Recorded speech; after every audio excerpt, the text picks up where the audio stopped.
Hi friends, ನಾನಿವತ್ತು ರವೆ ಲಡ್ಡು ಮಾಡ್ತಾ ಇದ್ದೀನಿ.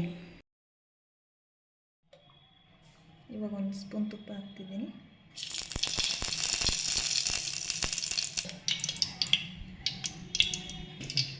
ಇವಾಗ ಗೋಡಂಬಿ, ಬಾದಾಮಿ ಇವನ್ನೆಲ್ಲ ಹುರ್ಕೊಳ್ಳೋಣ ತುಪ್ಪದಲ್ಲಿ.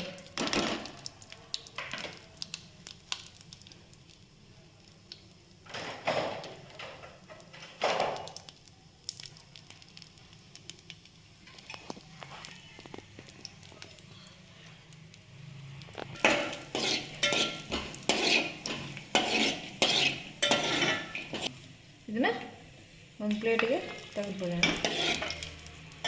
ಇದೇ ತುಪ್ಪದಲ್ಲಿ ರವೆ ಹುರ್ಕೊಳ್ಳೋಣ.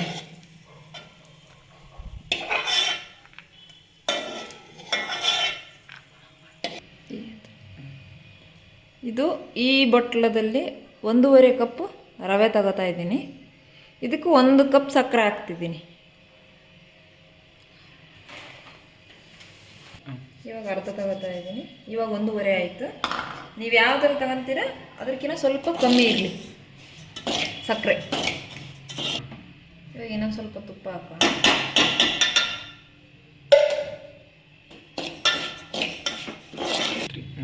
ಇದಕ್ಕೆ ಕೊಬ್ಬರಿ ತುರಿದು ಇಟ್ಕೊಂಡಿದ್ದೆ, ಅದನ್ನು ಹಾಕ್ಕೊಂಡು ಮಿಕ್ಸ್ ಮಾಡೋಣ. ತುಪ್ಪದಲ್ಲೇ 2 ಕೊಬ್ಬರಿ ನುಚ್ಚನ್ನ 2 ತುಪ್ಪದಲ್ಲೇ ಹುರ್ಕೊಳ್ಳೋಣ.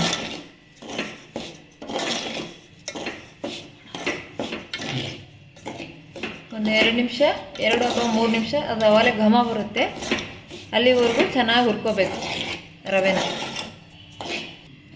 ಇದು ಈ ಬೌಲಲ್ಲಿ 1 ಸಕ್ಕರೆ ತಗೊಂಡಿದ್ದೀನಿ. ಇದನ್ನು ಮಿಕ್ಸಿಗೆ ಹಾಕ್ಕೊಂಬಿಡೋಣ. ಇದಕ್ಕೆ 1-2 ಏಲಕ್ಕಿ ಕಾಯಿನ ಹಾಕ್ಕೊಂಬಿಟ್ಟು ಮಿಕ್ಸಿಗೆ ಹಾಕೋಣ. ಇವಾಗ ಮಿಕ್ಸಿಗೆ ಹಾಕ್ಕೊಂಡಿದ್ದೀನಲ್ವ, ಈ ಸಕ್ಕರೆನೇ ಇದಕ್ಕೆ ಹಾಕ್ಬಿಡೋಣ. ಇವು ಡ್ರೈ ಫ್ರೂಟ್ಸ್ನೆಲ್ಲ ಇದಕ್ಕೆ ಹಾಕ್ಕೊಂಬಿಡೋಣ. ಇದಕ್ಕೊಂದು ಸ್ವಲ್ಪ ಪಂಪ್ಕಿನ್ ಸೀಡ್ಸ್ ಹಾಕ್ಕೊಂಬಿಡೋಣ. ಸ್ವಲ್ಪ ಹಾಲು ಬಿಸಿ ಮಾಡಿದ್ದೀನಿ, ಅವನ್ನ ಹಾಕ್ತಾಯಿದ್ದೀನಿ ಇದರೊಳಗಡೆ. ನಿಮ್ಗೆ ಎಷ್ಟು ಬೇಕೋ ಅಷ್ಟು ಹಾಲು ನೋಡ್ಬಿಟ್ಟು ಹಾಕ್ಕೊಂಡು ಉಂಡೆ ಕಟ್ಟಿ.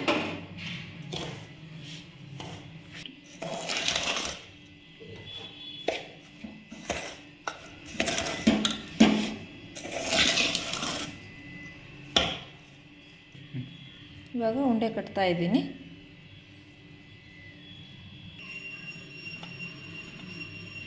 ರವೆ ಲಡ್ಡು ರೆಡಿ. ತಿಂದ್ಬಿಟ್ಟು ಹೇಗಿದೆ ಅಂತ ಟೇಸ್ಟ್ ಮಾಡಿಬಿಟ್ಟು.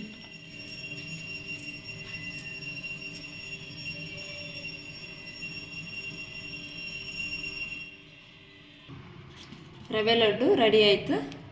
ಈ 1.5 ಕಪ್ಪದಲ್ಲಿ ಮಾಡಿದ್ದೀನಿ. ಒಂದು 18-20 ಮಾಡ್ಬೋದು. ನೀವು ಯಾವ ಥರ ಸೈಜ್ ಉಂಡೆ ಕಟ್ಕೋತೀರ ಆ ಥರ. ಒಂದೊಂದು 18 ಆಗಿದೆ. ಯಾರಿಗೆ ಪಾಕ ಬರೋಲ್ಲ ಈ ಥರ ಮಾಡಿಬಿಟ್ಟು ತಿನ್ಕೋಬೋದು.